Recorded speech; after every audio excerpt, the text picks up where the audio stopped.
नामदेवराव जाधव आणि शरद पवार यांच्यातील वाद आता विकोपाला गेलेला आहे। त्यांच्या कार्यकर्त्यांनी परवाच त्यांच्या तोंडाला काळं फासलेलं आहे। नेमकं काय कारण आहे आणि खरंच नामदेवराव जाधव हे लखोजी जाधवांचे अर्थात राष्ट्रमाता जिजाऊ यांच्या माहेरकडचे वंशज आहेत का, हा मोठा प्रश्न आहे। पाहूया त्या व्हिडिओच्या माध्यमातून। नमस्कार, मी डॉक्टर नागराज मगरे, शब्दयोद्धा लाईव्ह मध्ये आपल्या सर्वांचं मनपूर्वक स्वागत।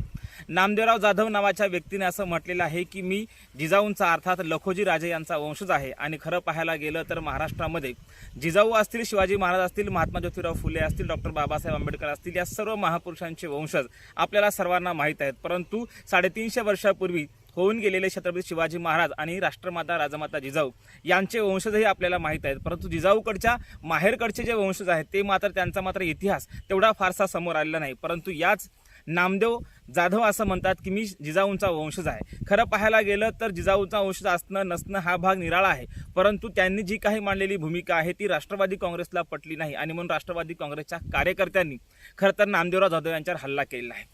हल्ला करणे म्हणजे काय, तर त्यांच्या तोंडाला काळं फासलेलं आहे। त्यांची ही जी भूमिका आहे या भूमिकेचा विचार केल्यानंतर काही गोष्टी आपल्यासमोर आणणं फार महत्त्वाच्या आहेत।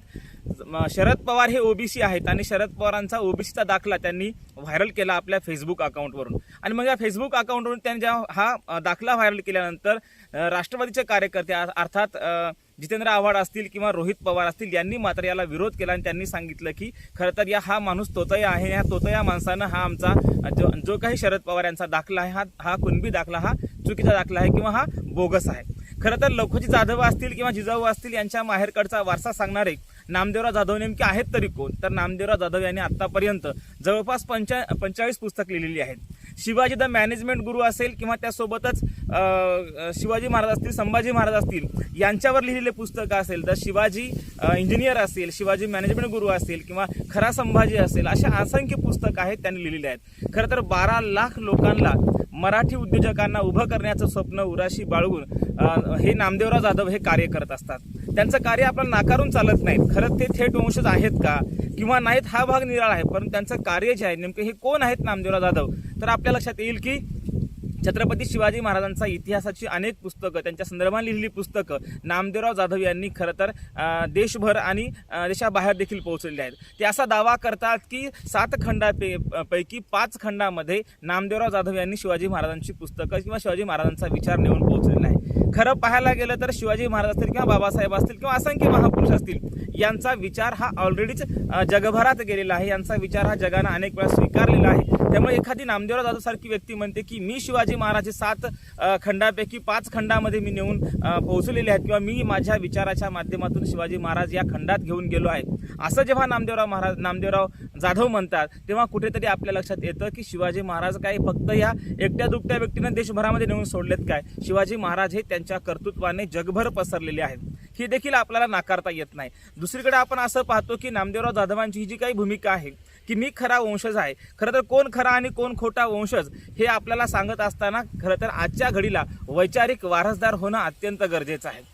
ते एकीकडे असं म्हणतात की त्यांनी जे पुस्तक लिहिलं होतं मध्यंतरी, त्या पुस्तकाचं नाव त्यांनी सांगितलं की यदुवंश या पुस्तकात ते असं म्हणतात की शिवाजी महाराजांचे अर्थात राष्ट्रमाता राजमाता जिजाऊ ह्या पुण्याला आल्या कशा आणि त्या शिवखेडा जे गाव आहे खेड शिवापूर, आणि मग या खेड शिवापूरला त्या कशा आल्या किंवा त्या ज्या विदर्भातून थेट पुण्यामध्ये जेव्हा आल्यानंतर त्यांच्यासोबत आलो कोण, जाधवांची काही घराणी सोबत आलेत का, ह्या संदर्भाने यदुवंश नावाच्या पुस्तकात त्यांनी ही सर्व मांडणी केलेली आहे। म्हणजे यदुवंश मध्ये त्यांना असं म्हणायचं आहे की मी थेट लखोजी जाधवांचा वारसदार आहे। बरं, हे काही असेल, ते लखोजी जाधवांचे वारसदार असतील नसतील, परंतु मुद्दा असा आहे की मराठा आरक्षणाचा प्रश्न पेटलेला असताना किंवा मराठा आरक्षणाचं आंदोलन सुरू असताना खरं तर या विषयाचं लक्ष डायव्हर्ट करण्यासाठी शरद पवार यांच्या ओबीसी दाखल्याचा प्रश्न समोर आणलाय का किंवा ही समस्या समोर आणली आहे का, हा देखील खरं तर आपण रसिकांनी या शब्दाकडे एकूण या विषयाकडे गांभीर्यानं पाहिलं पाहिजे। एकीकडे मराठा आंदोलन चालू आहे, दुसरीकडे मात्र ओबीसीचा दाखला शरद पवारांचा व्हायरल होतोय आणि मग मराठा आंदोलनावरचं लक्ष डायव्हर्ट करण्यासाठी असं झालंय का, हा देखील मोठा प्रश्न आहे। परंतु ह्या सर्व प्रश्नांच्या अंगाने आपण पाहायला गेलं तर मुळात 3 प्रश्नांवरती किंवा 3 विषयावरती आपल्याला चर्चा करणे या ठिकाणी महत्त्वाचं आहे। नामदेवराव जाधव हे यदुवंश नावाच्या त्यांच्या पुस्तकामध्ये म्हणतात की मी थेट जिजाऊंचा अर्थात लखोजी राजांचा मी वंशज आहे, अशी त्यांची जर मांडणी असेल, ही मांडणी आपण थोडीशी साईडला ठेवूयात, परंतु शरद पवार यांचा ओबीसी दाखला खरा आहे का हा देखील प्रश्न आहे.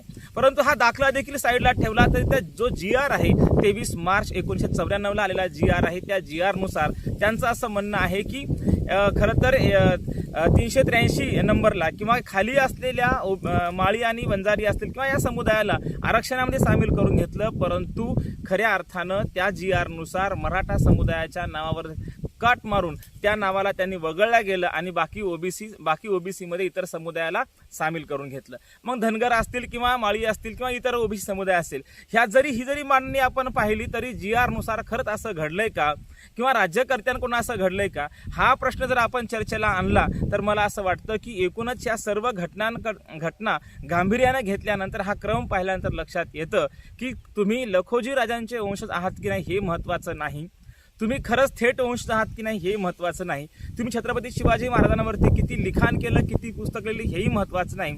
मुद्दा असा आहे की मनोज पाटील जरांगे यांनी सुरू केलं हे आंदोलन हे खरं तर गोरगरीब मराठ्यासाठी असलेलं हे आंदोलन आहे. आणि मग हे आंदोलन आजच्या घडीला चांगलं फॉर्ममध्ये आलेलं असताना, हे आंदोलन चांगलं उभं राहिलेलं असताना असे जे काही मध्ये नवीन विषय घेऊन हे लोक येतात, यामुळे या आंदोलनावरचं लक्ष डायव्हर्ट होण्याची शक्यता अधिक असते.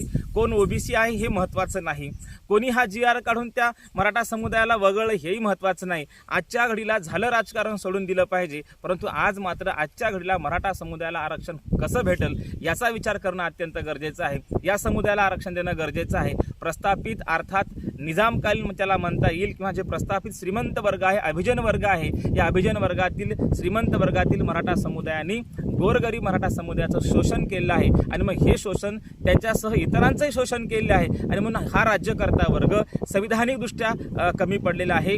जर या राज्यकर्त्या वर्गानं, या प्रस्थापित मराठा वर्गानं जर वेळीच आपल्या बांधवांना हात दिला असता, त्यांना वर काढलं असतं, तर आज ही जे काही लाखोचे करोडोचे मोर्चे निघत आहेत हे मोर्चे निघाले नसते. एकूणच काय तर या सर्व मराठा आरक्षणाच्या दृष्टीने विचार करायला गेलं तर गरीब मराठ्यांना न्याय मिळावा हीच रास्त भूमिका घेऊन या देशातल्या, या मातीतल्या प्रत्येक माणसानं पुढे आलं पाहिजे. गरिबांना न्याय मिळणं हे अत्यंत गरजेचं आहे. धन्यवाद.